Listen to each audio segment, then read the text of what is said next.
Hola, ¿cómo están? Ya es viernes otra vez, ya estamos en otro mes, ya estamos en el mes de junio, en la mitad del año de este 2025 y estoy súper contenta de estar aquí en otro programa de Mujer Radial que como saben se transmite por Hiperbolea Radio, por iHeartRadio y por todas las plataformas, Spotify, Amazon, YouTube. Obviamente por nuestra página de Facebook, Mujer Radial Oficial, no se lo pierdan por ahí. También en YouTube, como les comento, siempre se quedan colgadas todas nuestras entrevistas para que las puedan volver a ver o para que las compartan con sus amigas, amigos, familiares, etcétera.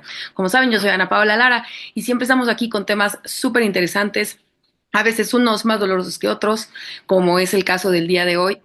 Pero también dentro del dolor, pues la verdad es que como buenos mexicanos y mexicanas, pues buscar también ¿cómo le diría yo? Como esta catarsis a veces al dolor que padecemos todos. Y creo que mejor catarsis y qué mejor forma de darle un poco de oxígeno a veces a lo que nos ahoga, que es el arte. Y por eso me da todo el gusto de la vida, de verdad, que gracias como siempre a la colaboración de el Museo de la Mujer y a la FEMU, por supuesto, la Federación de Mujeres Universitarias. Hoy se encuentra con nosotros Eugenia Marcos Trumbull. Ella es pintora, grabadora, ceramista y cocinera. Elige la variedad de los ingredientes comestibles que México le ha dado a todo el mundo para crear naturalezas muertas al estilo de estudios de botánica contemporáneos con un lenguaje muy personal. A partir del 2021 su temática dio un vuelco cuando volvió a salir a la luz el tema de la venta de niñas por matrimonio forzado. Su interés por este tema tan pertinente en estos tiempos la ha hecho investigar, cuestionar y entrevistar a mujeres que han pasado por esta experiencia y las representa en lienzos utilizando un estilo casi costumbrista sin abandonar su interés por las naturalezas muertas que de cierta manera incorpora en los cuadros. Por cada niña vendida o por cada niña embarazada o niña madre que pinte hay un exvoto como complemento de la obra principal a manera de continuación de la historia. A través de la Secretaría de Relaciones Exteriores ha representado a México en el binomio artista plástica cocinera en varios países de América, Asia, Europa y África, donde expone su obra y cocina para los invitados de la inauguración a sus exposiciones, haciéndolos probar los platillos preparados con los ingredientes que previamente han visto en los cuadros. Eugenia, qué gustazo, qué semblanza y qué bonito todo lo que combinas y qué emoción tenerte aquí. Muchas gracias por darte el tiempo. Gracias a ustedes, yo soy la que estoy emocionada y muy agradecida por la invitación. Y bueno, pues a tus órdenes tú, dime qué. Eugenia, pues como, bueno, antes que nada, antes de llegar al tema de que estás, bueno, que acabas de exponer en el Museo de la Mujer, sé que también lo expusiste en la UNAM, en otros lugares, sobre niñas vendidas. Me gustaría primero, para romper un poco el hielo, que nos cuentes un poco de ti, cómo nació tu amor, qué fue primero, la cocina, la pintura, fueron al mismo tiempo, de dónde nació tu inspiración, y me encanta rescatar este tema que creo que actualmente entre tanto ajetreo y en la ola feminista en la que nos encontramos y demás, creo que a veces la cocina ha perdido como escalones, cuando de verdad la cocina de verdad es totalmente un arte, o sea, para mí debería estar dentro, casi dentro de las bellas artes, porque es de verdad cuando haces gastronomía, el tema culinario es de verdad algo maravilloso y sobre todo cuando hablamos de un país como México con tantos colores, sabores, con tantas hierbas, frutas, bueno, todo lo que tenemos. Entonces, cuéntanos cómo fue, primero, si fue la cocina, si fue la medicina, si fue la pintura, cómo entraste en este mundo. Jamás voy a poder responder porque es un poco como que qué fue primero, el huevo o la ¿Cómo la gallina. gallina? Te voy a decir, yo creo que se dio al mismo tiempo. Mi mamá, desde que era muy chiquita, ella bromeaba y decía, es que Eugenia nació con el pincel en la mano, porque no tengo memoria de mí sin estar dibujando y pintando todo el tiempo, pero tampoco tengo memoria de mí sin gozar enormemente la comida. La comida era un elemento muy importante en la casa, en mi casa familiar. Ujú. Entonces todos esperábamos con ansiedad qué delicias nos iba a tocar ese día. Y también recuerdo pedir de regalo de cumpleaños una cocinita eléctrica que hoy en día estaría prohibidísimo porque Claro. no pasó un accidente. Era una estufa que enchufabas, se prendían las Ah, o sea, sí resistencias. cocinaba.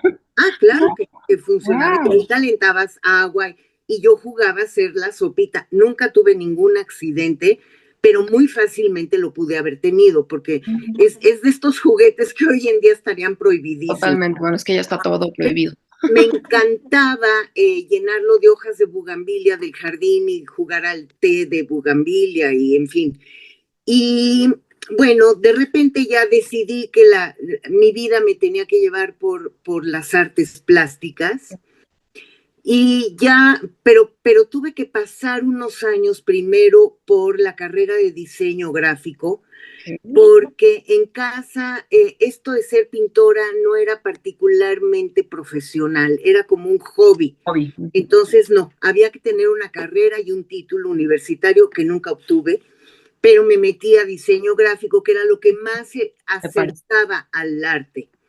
Claro que a los 2 años de diseño gráfico me di cuenta que era demasiado rígido para mí. No tengo nada en contra del diseño gráfico, me parece una carrera divina, pero no era lo que yo quería, entonces me salí y ya empecé a dedicarme al arte 100%, sin carrera, sin conocimiento, sin estudios, un poco al ahí se va.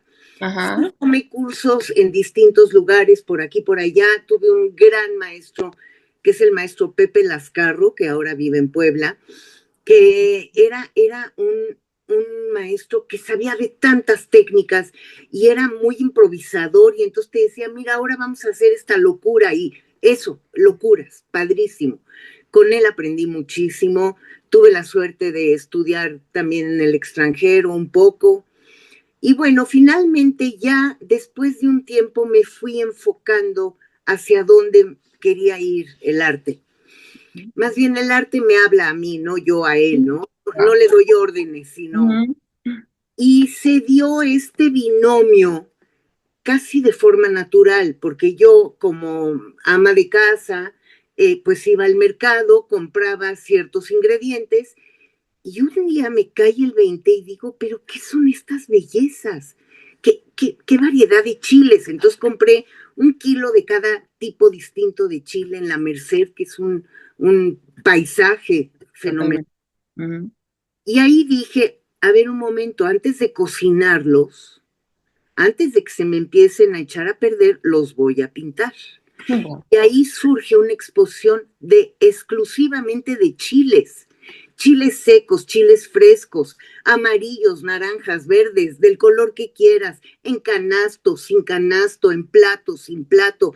Toda una exposición que fue en el Museo Casa del Risco en San Ángel. Ajá, qué bonito. La exposición se llamó Capsicum.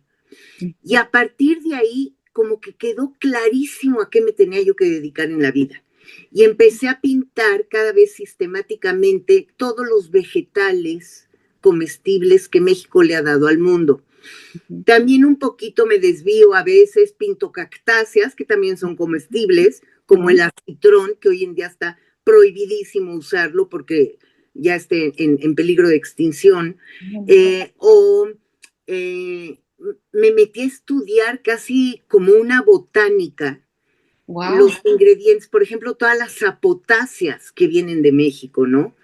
El jitomate, las calabacitas, la flor de calabaza, y entonces empecé a hacer estas naturalezas muertas, pero integrando también los nombres de estos vegetales en lenguas originarias. Wow. Entonces, junto a un aguacate hay 15 nombres en náhuatl, en zapoteco, en mixteco, en otomí, etcétera, etcétera, ¿no?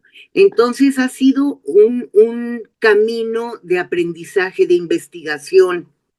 Ok, todo iba muy bien, como leíste en mi semblanza, a través de la Secretaría de Relaciones Exteriores empecé a participar en exposiciones con gastronomía. Era padrísimo, haz de cuenta, llegaban los invitados, veían la exposición y, por ejemplo, alguno me preguntaba, oye, ¿qué es esta cosa tan rara que nunca he visto? Pues se llama cuitlacoche. ¿Y qué es? No, pues es el hongo del maíz. ¿Ya qué sabe? Ah, lo vas a probar. Porque yo conseguía patrocinios de empacadoras famosas mexicanas a quienes les decía, oye, pues si quieres que tu nombre se oiga en Francia, apoya. Entonces me llevaba yo latas de cuitlacoche a París, o flor de calabaza a Marruecos. Pero ¿y tú lo cocinabas ahí? Sí.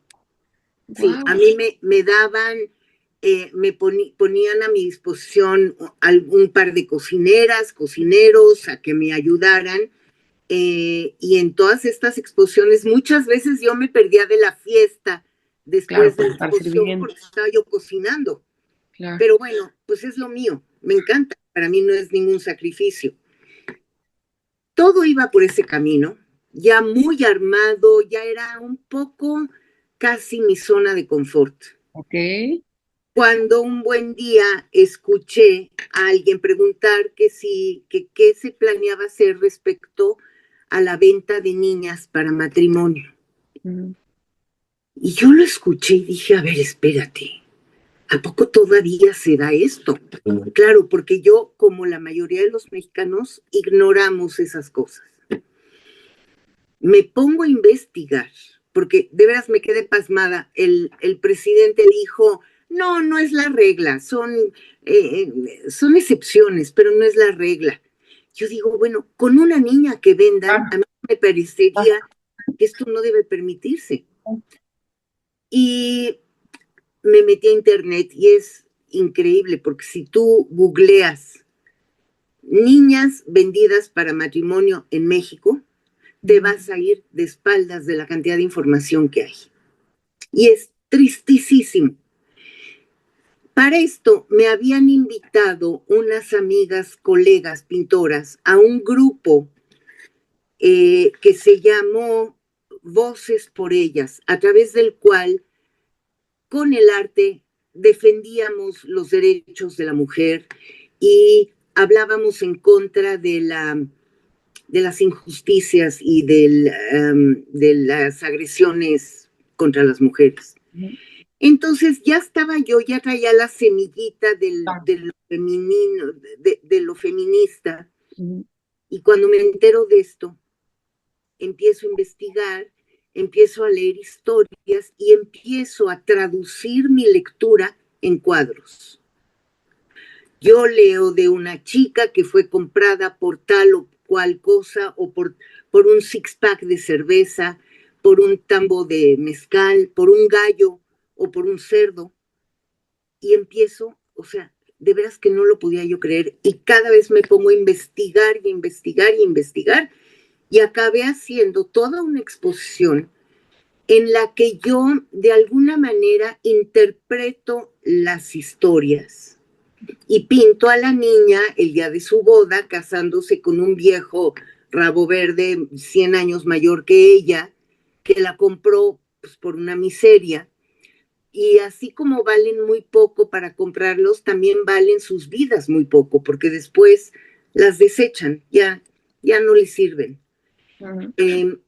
Hay historias de todo tipo, tamaño, color y sabor. Lo más triste es que ahora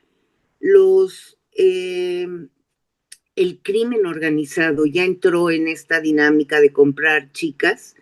Bueno, claro que a veces las compran, la mayoría de las veces se las roban, nada más, se las llevan, como lo hemos visto en varias películas que se han presentado en México, ¿no?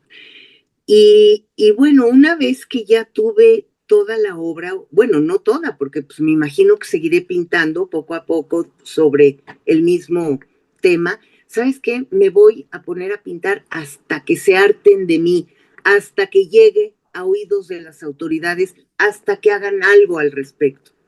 ¿Por qué pasa aquí? Mira, Ana Paula, hay un problema esencial de base. Estamos hablando de comunidades muy, muy pobres. Claro. Comunidades en la sierra de Oaxaca, en la sierra de Puebla, en la sierra de Guerrero, que viven en un estado de pobreza que no lo puedes creer. No hay escuelas, no hay servicios médicos, no hay trabajo. Hace poquitito leí que acababan de irse jornaleros al estado de Chihuahua a trabajar de aquí a agosto a recoger chile. Imagínate, y sacan las fotos, sacan un video de la gente subiéndose a los camiones que los manda la empresa que cultiva estos chiles y que los empaca y luego los exporta o se quedan en México, no sé, pero había jovencitas de 16, 15 años cargando al bebé. Pregúntame de dónde vienen estas niñas, de estos matrimonios forzados, porque una vez que ya las usaron, las violaron y la criatura crece, ya no les interesa. De hecho, las niñas son más valiosas antes de que les toque la luna. ¿Qué quiere decir? Antes de su primera menstruación. Porque, o sea, son puras y vírgenes y valen más. Pero ya que las desfloran, pues ya no valen. Claro, se convierten, mira, parte de los problemas que conllevan porque si fuera el matrimonio forzado y qué barbaridad, qué triste. No, a ver, lo que sigue. Para empezar, estos embarazos que nadie desea. Número 2, se convierten en esclavas. Esclavas para los suegros. Las suegras que normalmente pasaron por exactamente lo mismo, ahora son vengativas y a través de la nuera repiten el mismo patrón que la suegra de ellas les hizo cuando eran jovencitas. O son terriblemente abusadas por el suegro, con el argumento de yo pagué por ti, yo te puedo hacer lo que quiera. Muchas veces estos esposos además toman varias mujeres, como si fuera harem en Saudi Arabia. ¿Por qué? Pues porque las pueden mantener, o ese es su argumento. Mientras yo las pueda mantener, yo puedo tener la cantidad que quiera. Tienen 4, 5, 6 esposas, chiquitas, parece un kinder. Los embarazos, las muertes en el embarazo, en el parto.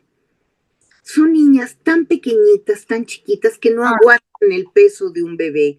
Y a la hora del parto hay complicaciones y se mueren. Ay, qué lástima, se murió la chiquita de 12 años pariendo. Y como esto te puedo contar miles de historias que son devastadoras, son un flagelo. Y la gente sigue diciendo, pues que así es, porque son los usos y costumbres. Ese es el argumento. Como son usos y costumbres, pues uno no se va a meter con ellos y no tiene uno por qué ir a reclamarles nada, porque pues es la costumbre. Y como dijo Eufrosina Cruz, la diputada, que es una maravilla, ella salió de una situación como esa. Ella logró escapar de un matrimonio forzado. Y ella dice, esto no son usos y costumbres, esto es violación a los derechos. Crímenes. Y a los derechos de las niñas. Claro. Y también de los niños, porque a veces las casan con jovencitos igual de chiquitos que ellas. Sí, de hecho que quería destacar un dato que, como bien decías hace rato, ¿no? Cuando lo escuchaste y que desgraciadamente un presidente tras otros secretarios, están todos, tratan como de totalmente negar el tema, invisibilizarlo, negarlo, no sé, y decir, como bien escuchaste esa respuesta, que yo también he escuchado una y otra vez, como temas aislados, ¿no? Que se dan ahí de vez en cuando. Y como bien dices, aunque así fuera. Sin embargo, bueno, yo la última cifra que encontré del INEGI es que al 2020 había 237,000 niñas de 12 a 17 años casadas o cohabitando. O sea, 237,000. Cuando hablamos de, siempre hay que recordar, bueno, yo soy periodista de profesión, siempre hay que recordar que estas cifras casi mínimo hay que doblegarlas, porque esto estamos hablando, son cifras que, bueno, se hacen a través de las encuestas, de los estudios, pero es muy difícil llegar a muchos lugares de este país o que se conteste la verdad, ¿no? Entonces, pero aún así, 237,000 niñas casadas o cohabitando con señores adultos, ¿no? Adultos mayores. Y pues no, entonces, o sea, da cuenta que no es un tema aislado, da cuenta que en efecto sí hay un tema de usos y costumbres de más, pero no porque sea un uso y costumbre, pues también hace cientos de años era costumbre matar a las mujeres, ¿no? Y ahorcarlas y demás, y es como igual, ¿no? En otros países, en países árabes, que les cortan el clítoris, o sea, no podemos decir, ay, bueno, pues es que es la costumbre, es la religión, es tal. Es totalmente, totalmente un crimen y como dices, es un crimen contra los derechos humanos. Y yo quería preguntarte, bueno, son muchas las preguntas que tengo, pero de todas las pinturas que tú tienes, o sea, cada caso que expones es un caso que realmente conoces, o sea, es un caso que viviste, que entrevistaste, que conoces a profundo, o sea, primero lo conoces y luego lo llevas al lienzo. Mira, yo nunca, casi nunca pude entrevistarlas directamente, no me lo permitieron. Claro. Hay una asociación en el estado de Guerrero Ujú. que se llama, ahorita te digo exacto el nombre, eh, y me dijeron, mira, no puedes venir, ni de broma, porque si lograras entrar, lo más seguro es que no te dejen salir, Ujú.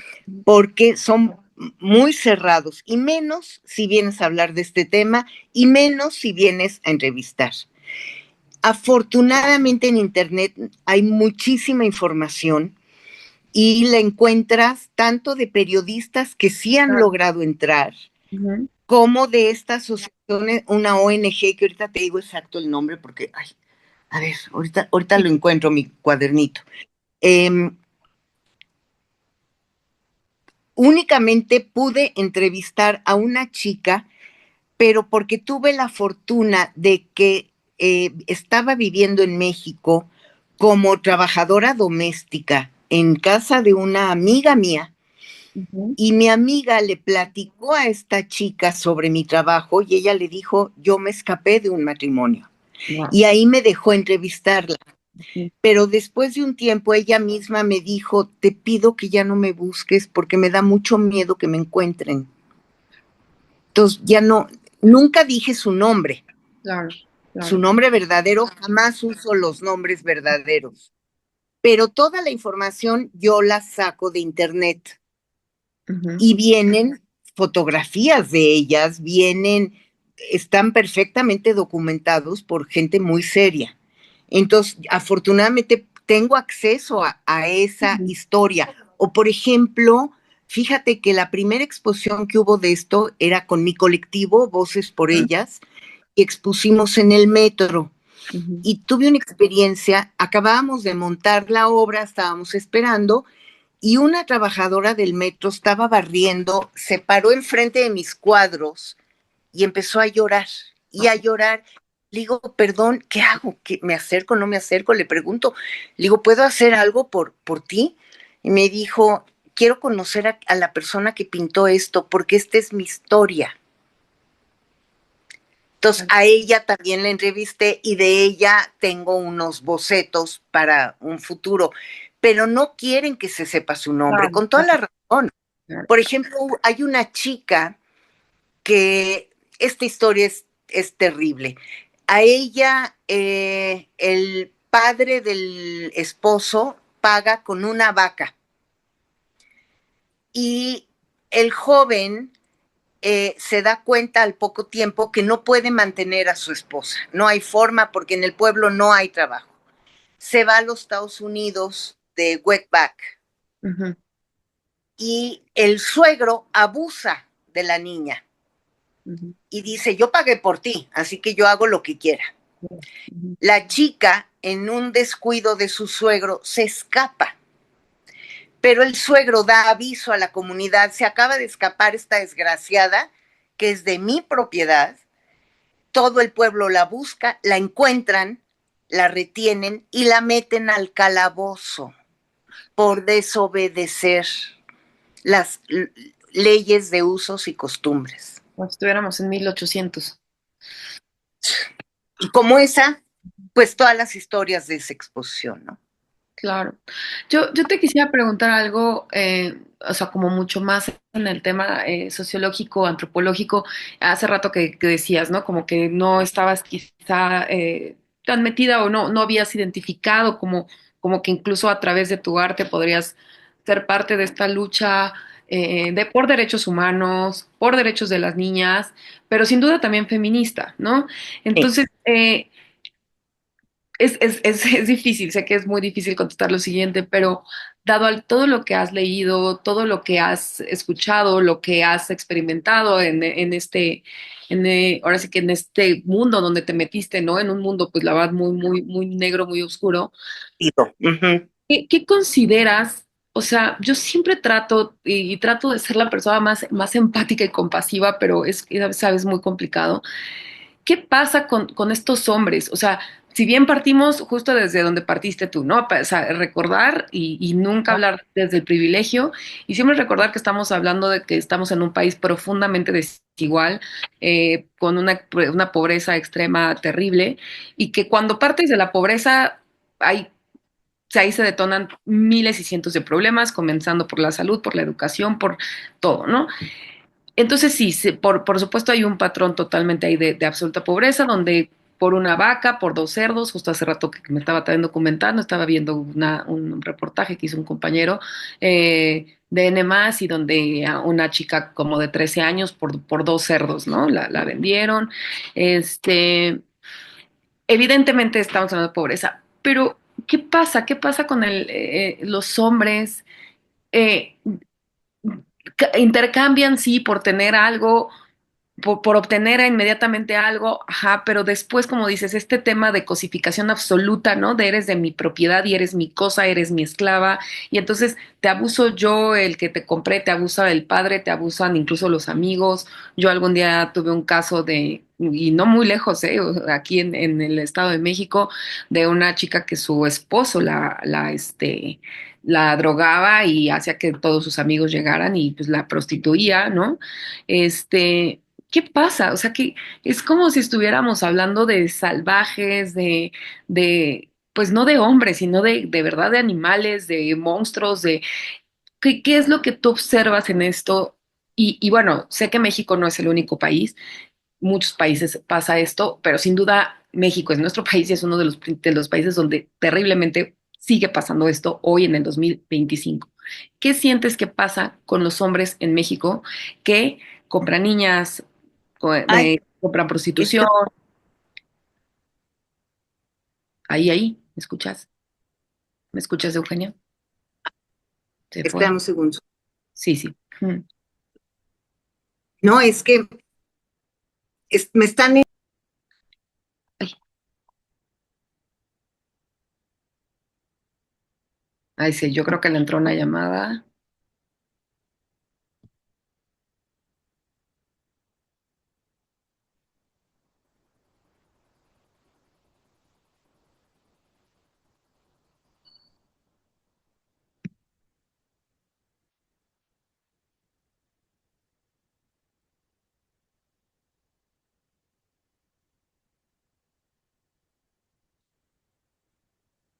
¿Qué onda, Albert? ¿Qué hacemos? ¿Esperamos? Sí. A lo mejor me entró una llamada o la pila o algo. Ahí sí me oyes, ¿no? Sí, yo creo que por eso se estaba moviendo para conectarlo, ¿no? Sí, vamos a esperar. Ya regresó. Retomas desde la pregunta, ¿sale? Ujú. A ver, perdón, ¿eh? No te preocupes. Sí, quién sabe qué pasó. Entró una llamada y me cortó al Zoom. Sí, no, no te preocupes. Perdón. No te preocupes. Ya, Eh, ¿seguimos grabando, Albert, o grabas o empiezo? sí, no, sigue grabando, eso yo lo Ok. corto, no te preocupes, solamente Ah, retoma desde la pregunta, ¿sale? sí. Muy bien, Eugenia, ¿lista? listo. Vamos, 3, 2, 1, ahora. Te preguntaba, Eugenia, ¿qué pasa con tu experiencia, con tu bagaje, con todo esto que has vivido, que has escuchado, que has leído? ¿Qué pasa desde el punto de vista de los hombres, de este pensamiento masculino pues absolutamente patriarcal, más allá hablando de, como ya lo dijimos, de la pobreza, pero de este sentido de poder comprar a mujeres, que sean sus cosas, que consumir prostitución, consumir pornografía, comprar no solamente a mujeres, sino a niñas, como bien lo dijiste, además este tema de son más valiosas y más llamativas cuando ni siquiera han tenido su primera menstruación. ¿Qué podemos decir? O sea, ¿qué consideras que pasa en este país con esa Voy a ver masculinidad tóxica? una sola respuesta. Educación. No hay educación. En estos pueblos a duras penas hay escuelas. Los maestros que dan las clases a lo mejor son de la misma comunidad, una comunidad terriblemente machista, que no les conviene que haya ningún cambio, porque entonces pierden el poder. Son tan poderosos. Y eso es lo que han aprendido por generaciones. Entonces, es un círculo vicioso del que no salen, porque no hay educación, no hay servicios de salud, viven en una miseria terrible, pero a ellos, hombres, no les importa, porque siguen siendo los machos cabríos que reinan en el pueblo de la pobreza. No tienen ni idea de que hay otras formas de vida. Entonces, esto es lo que me parece patético, que los gobiernos, y hablo de absolutamente, no me importa el color de su bandera, porque ninguno ha hecho nada, ninguno. Entonces, son comunidades de muy difícil acceso en la sierra, entonces no hay infraestructura ni para llegar, ni para mandar mobiliario de escuela, ni para mandar para la construcción. Las escuelas son escasísimas, de pésima calidad, a duras penas aprenden a sumar 2 más 2, pero no tienen un mundo más allá, no conocen, no han visto que hay alternativas. No, los hombres no han jamás conocido una mujer que sea más dominante que ellos. Y cuando les toca una mujer con pantalones y que dice, ahora sí, esto va a dejar suceder, como le pasó a Eufrosina Cruz, y ella lo relata en su libro Los sueños de la niña de la montaña, pues se le fueron encima la comunidad, sobre todo de hombres. A ella no la dejaban jugar béisbol con sus compañeros, porque eso es de hombres. Ella se tenía que levantar a las 4 de la mañana a traer agua del río. ¿Por qué? Porque era mujer. A ver, sírvele a tus hermanos, porque ellos son hombres. Cocina, echa las tortillas con tu mamá, porque tú eres mujer.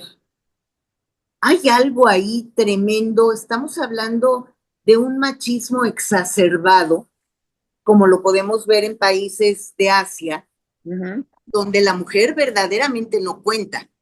Y no cuenta, te digo, desde mi punto de vista, yo creo que con la educación todo cambiaría.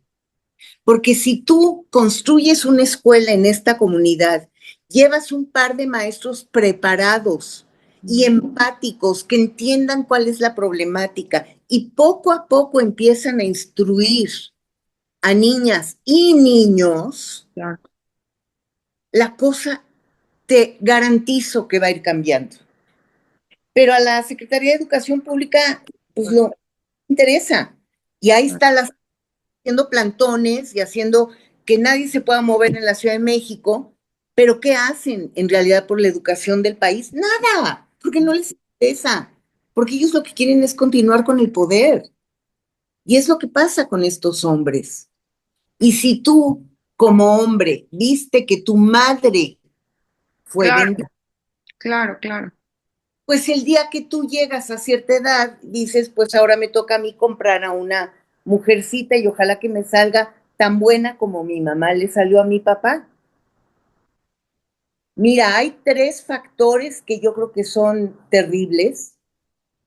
Uno es, en uno de mis cuadros, de hecho, aparecen 3 cuervos.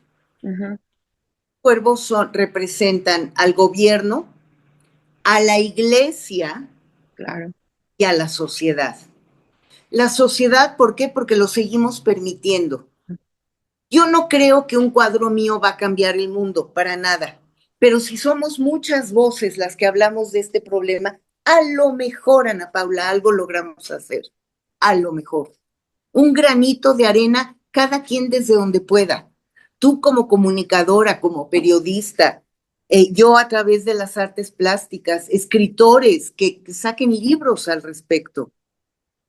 Claro. Y Y las nuevas generaciones, ¿no? Que bueno, ahora hay una nueva forma de comunicarse y a veces para nosotros es complicado, ¿no? Este tema de los influencers, los youtubers, los switcheros, demás. Yo siempre digo, híjole, ¿no? Gente que dices, con chavitos con 20 millones de seguidores, que dices, una mención a veces que haga, ¿no? Y que les llegaría a tanta gente. De verdad, yo te escuché en alguna entrevista decirlo y estoy totalmente de acuerdo. El que se sigan vendiendo mujeres en nuestro país, el que se sigan vendiendo niñas, adolescentes, es responsabilidad de todos y todas.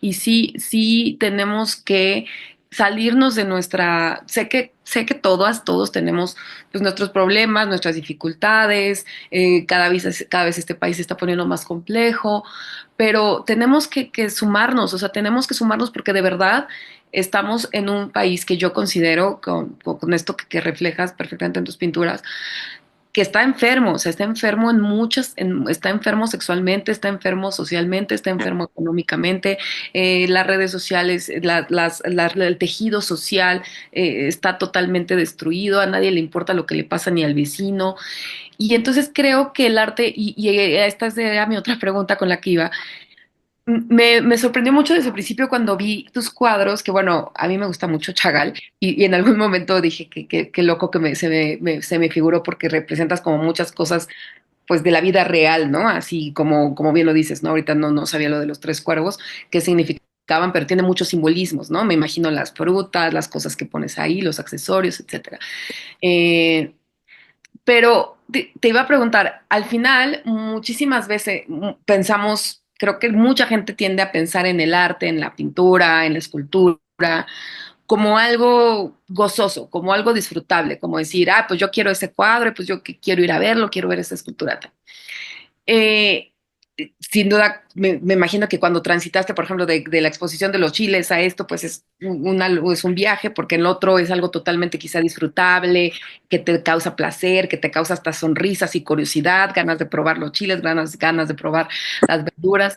Y aquí es como, híjole, qué fuerte, ¿no? O sea, yo la estaba viendo y decía, esto que me provoca es muy, pues es feo, ¿no? Es incómodo, es doloroso y entender también el arte desde ahí, desde la resistencia, desde el reclamo, desde el grito, desde, no es a lo mejor quiero este cuadro para así adornar mi sala, pero es quiero ese cuadro para ser disruptivo, para cambiar paradigmas, para incomodar, que obviamente, por supuesto, a los gobiernos es lo que menos les gusta en la vida, ¿no? Que los incomodes.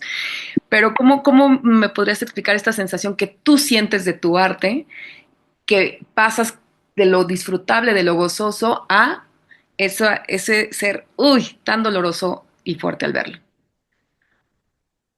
¿Sabes? La base de este cambio, o sea, para empezar, esto no significa que no pueda yo volver a empezar a pintar otra vez chiles y aguacates, ¿no? O otra cosa, no lo sé. Fue un compromiso que yo hice con las niñas. De hecho, mis niñas.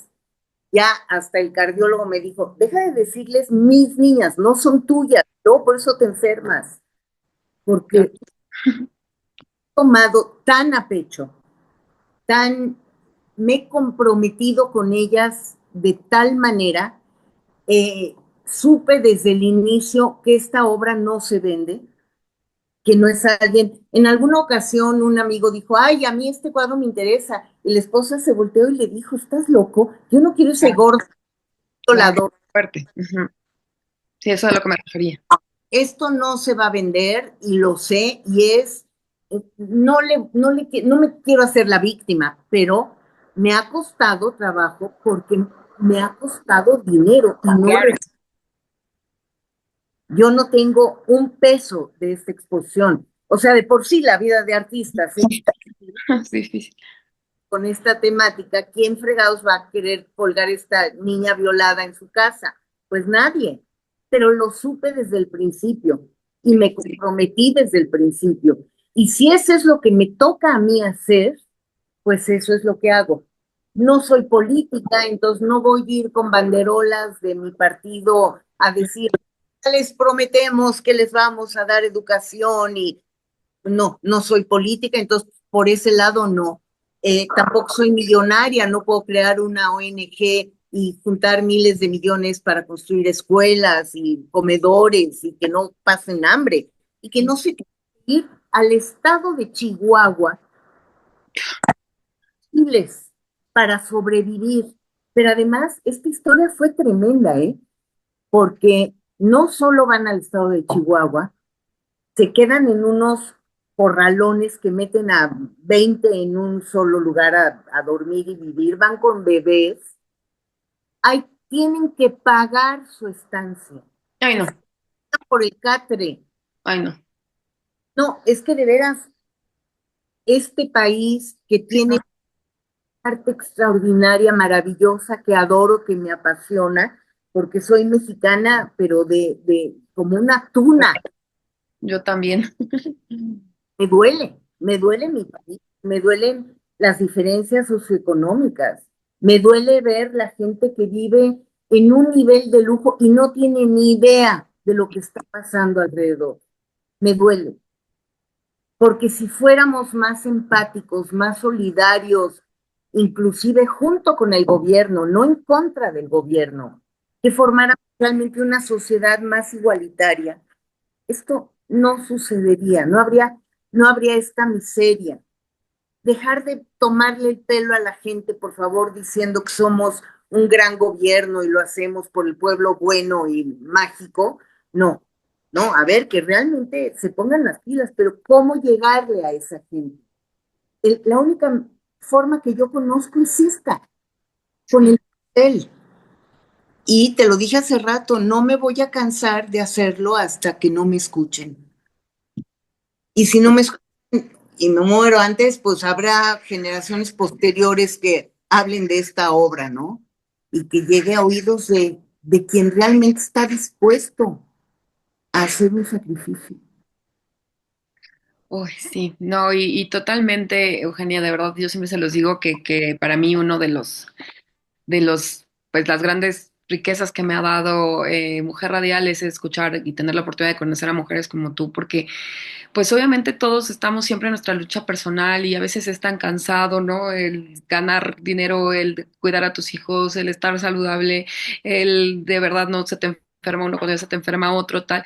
Y entonces en tu mundo ensimismado, pues de repente a mí me pasa, y lo he comentado varias veces aquí, pues dices, ya, ¿no? O sea, yo voy a dejar esto, por ejemplo, como aquí, Mujer Radial, voy a dejar esto porque pues sí, o sea, si no obtengo algo económicamente y a la vez yo estoy poniendo mi tiempo y mi tal, y luego dices, no, es que no podemos desistir, o sea, no podemos desistir, o sea, finalmente me considero y creo que igual tú, pues somos privilegiadas dentro de este sistema, ¿no? Y como mujeres privilegiadas y como personas privilegiadas tenemos la obligación moral, la obligación social de hacer algo. Entonces, qué maravilla que lo hagas con tu arte. Yo creo, ahorita decías, y bueno, a mí me venían mil ideas, ¿no? Hay gente con mucho, mucho poder económico en este país. Y hay gente que a veces lo tiene y quiere hacer cosas, de verdad, y no sabe cómo, ¿no? Entonces, no sé, yo ahorita justo pensaba, tu exposición, además qué maravilla que lo combines con además el tema culinario, a lo mejor podría suavizarse el tema porque yo sé que hay mucha gente que le cuesta, ¿no? Que le entren estos temas, ¿no? Entonces, quizá como lo haces tú de una forma además la verdad es que las pinturas son muy bonitas, lo digo de verdad, o sea, hablando del tema artístico es muy, muy bonita y los colores y tal. Entonces, la gente tenemos que hacer que lo digiera también de otra forma. Creo que eso es bien importante y creo que ese es tu gran valor porque yo entiendo perfecto cuando mi amigas, el otro tuve una discusión muy fuerte que amigas me decían, no, no, no, es que tú estás mal, porque yo les decía, no, sí tenemos una responsabilidad de ver las noticias, de enterarnos, de meternos a la lucha, de tal.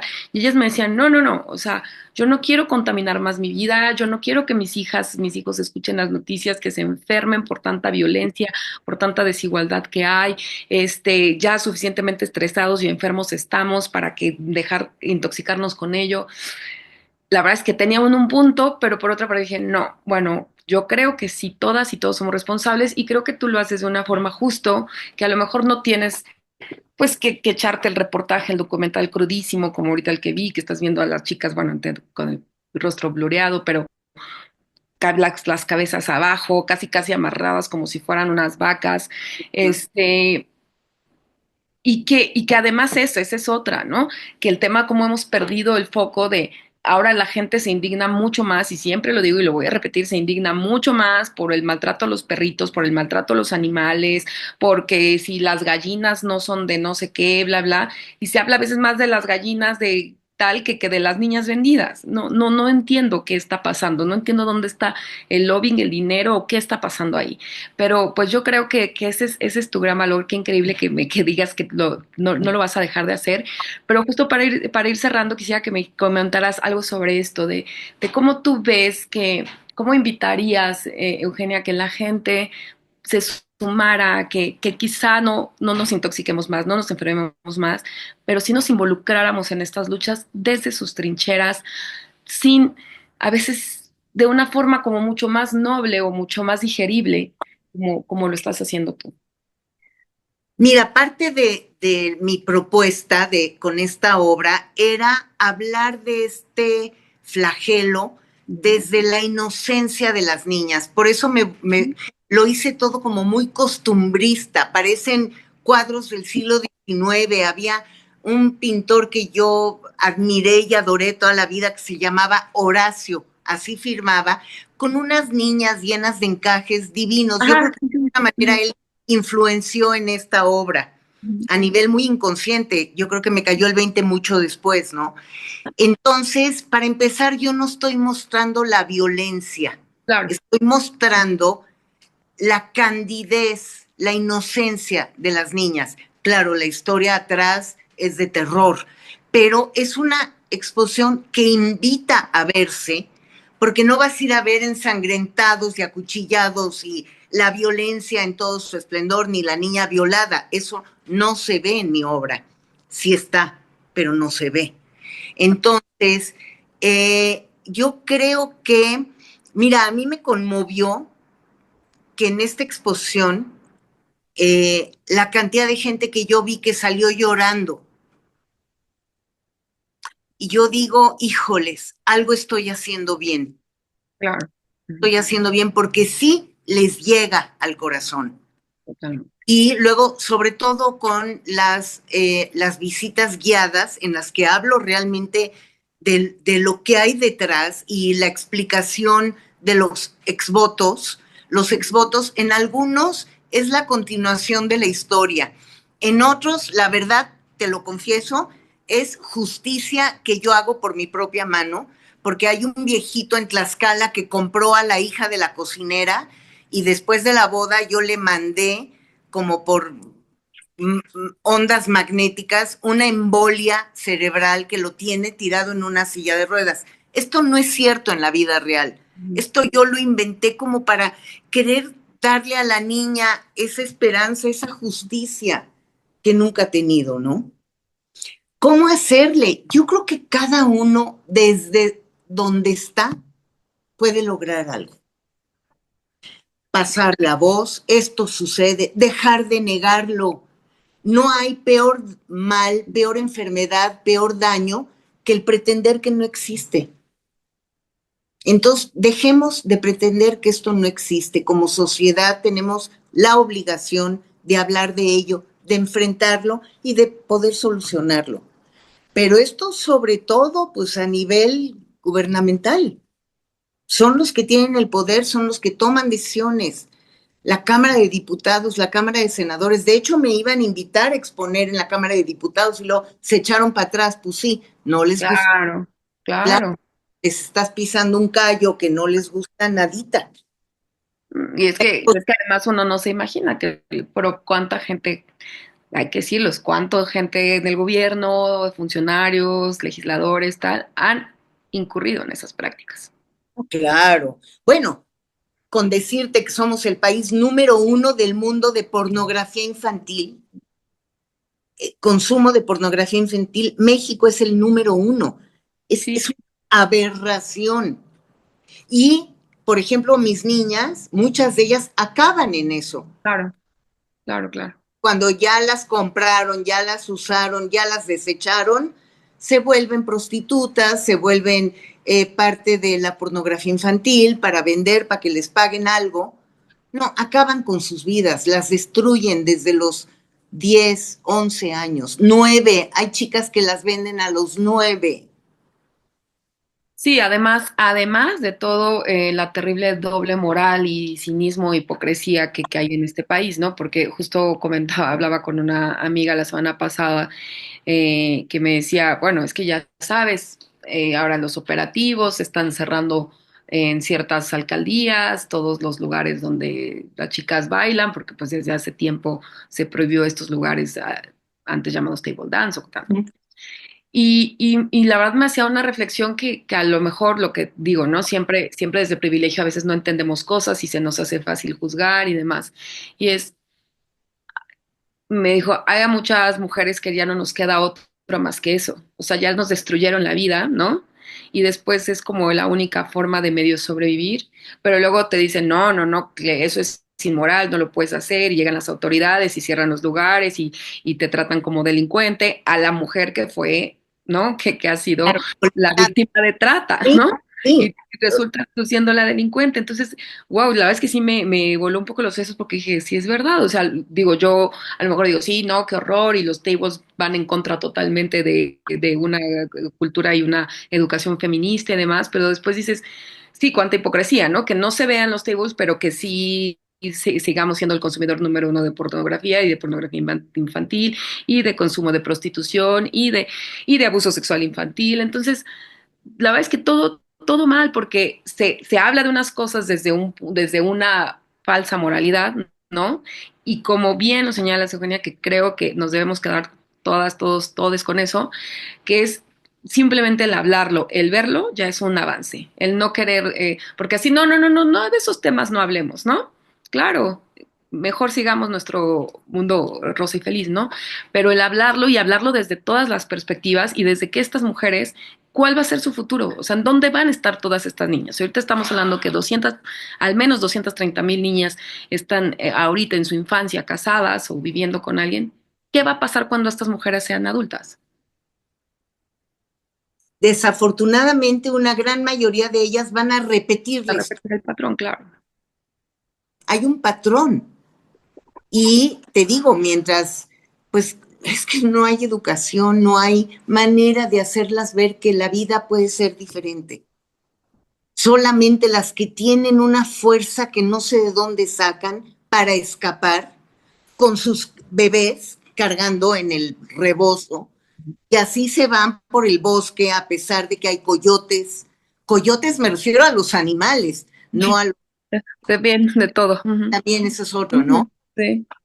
Entonces, muchas chicas migrantes que han inmigrado a México, que vienen de Centroamérica, ya están también en esta línea de vulnerabilidad, donde las roban también para prostituirlas. No, no, es que lo que estamos viviendo es inaceptable. Y antes existía, pero no se sabía. Ahora existe y no quieren saber. También a mí me pasó cuando saqué esta exposición, gente cercana a mí, una tía dijo, ay, claro que no, qué inventos. Ay, Eugenia, qué inventos. Eso no existe. Claro. Claro, ella tiene 80 años y de veras cree que no existe. Digo, es que Pero además, y justo te iba de, qué bueno que lo señalaste, hay veces que yo lo acabo de saber de alguien muy, muy cercano, que el no existe a veces viene del no existe, no porque, sino porque no lo ven mal. Un caso de una chica que tenía 16 años o 15 años creo, cuando empezó a andar con un señor de 30 años, ¿no?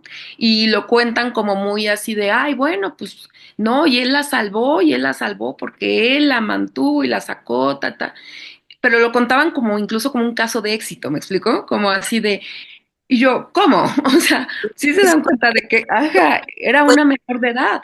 No, bueno, pero él le dio educación y él le dio ropa y él le dio comida y tal. Y entonces me refiero a lo que existe pero no existe. O sea, porque también a veces en las clases incluso altas sigue sucediendo, ¿no? Pero, y muy joven, pero ay, bueno, pero es que se enamoró. O sea, ve el lado de enamoramiento, ve el lado de la salvó, de le dio educación, la rescató de su situación de drogas, de violencia, de tal que estaba viviendo, pero perdón, pero sigue siendo, no es lo mismo que yo siempre se lo he dicho a la gente, bueno, si no es lo mismo tener 30 años y decidir andar con un hombre de 30, de 60 años, ¿no? Estás en otra madurez, estás No, en claro, tu, él es adulto. claro, pero cuando yo escucho estas cosas que te las cuentan a veces como, pues, ¿qué tiene, no? Y me explico, es con eso de cómo borran la existencia, borran todo lo negativo y en México suele pasar mucho disfrazarse de otras cosas, ¿no? Claro. Como bien decía Chabela Vargas, ¿no? En México pasa de todo, pero nadie quiere hablar de nada, ¿no?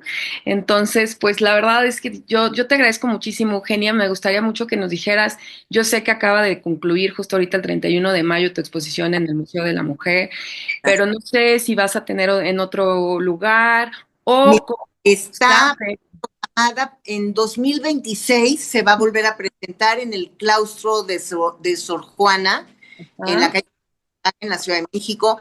Ahorita estamos viendo, parece ser que hay la posibilidad de que me la pidan para un recinto en Coyoacán.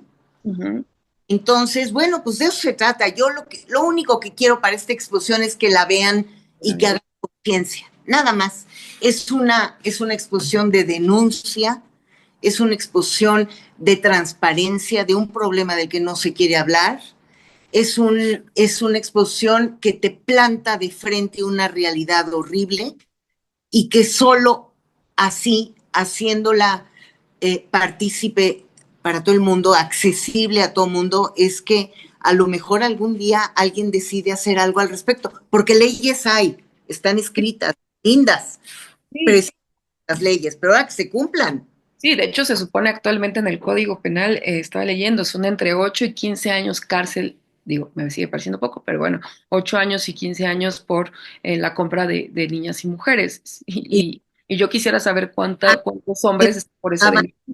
vender a otra y la semana. Yo creo que ahorita, mientras estamos hablando, habrá una pareja que está ya siendo formalizada en la transacción. Totalmente. Sí, pues Eugenia, ¿dónde podemos buscarte? No sé si tienes redes o No, justo a lo mejor llegamos a alguien que quiera poder montar la exposición. Siempre pasan esas cosas maravillosas también en este país donde de repente hay gente que despierta y solidaria. Entonces, si nos pudieras pasar tus redes, tus contactos para poder buscarte y todos poder contacto. Eugenia Marcos, no tengo eh, ningún otro nombre, Eugenia Marcos, en Instagram también, Eugenia Marcos, pero creo que con un guión abajo, eh, Ok. Facebook, en hilos, en threads, antes X, Ajá. antes, Antes sí, Twitter. y Ajá. Ajá. en threads. En todas soy Eugenia Marcos y ahí voy subiendo mucho de mi obra también y de otras cosas, también de mis platillos, porque pues, soy una obsesiva cocinera y entonces todo el día preparo cosas ricas Por y favor, es lo que te iba a decir, que por favor otro día podemos hablar de ese tema mucho más amable, que además ahorita como cuando contaste lo de los chiles me quedé con una pregunta, más bien con una cuestión que te iba a comentar que mucha gente a mí me ha dicho en el extranjero, ¿no? Así de, ¿por qué? Pero es que explícanos por qué comen tanto chile, por qué comen tanto chile, es un tema de que eran muy pobres y entonces así se curaban las infecciones, o sea, bueno, las mil teorías, ¿no? De que les encanta hacerse los machines, de que si son masoquistas, bueno, ya sabes todas las teorías. Y en algún momento les dije, bueno, es que también si nuestra tierra da tantos chiles, pues te comes los chiles. O sea, punto. Pero algún día quiero que me contestes esa y muchas otras preguntas que la va a hablar de cocina, ha de estar increíble. Nunca lo hemos hecho en Mujer Radial, entonces yo creo que estaría increíble hablar de eso contigo, Eugenia. quieras, estoy de veras feliz de que me inviten y cada vez que se pueda hablaremos de lo que sea necesario. De lo que sea necesario, totalmente. Muchísimas gracias, Eugenia. Ahí sí me enchilo con el tema de las niñas. Totalmente, totalmente, sí, que eso sí nos enchile a todos, que no se pierda la indignación, ¿no? Que no naturalicemos las cosas y no nos volvamos indiferentes y que no se pierda la indignación ante tanto dolor de tanta gente. Yo te agradezco muchísimo, muchísimo, Eugenia, te mandamos un abrazo enorme y que no sea la última vez y pues a todos nos vemos el próximo viernes. Adiós. Gracias. Bye. Gracias.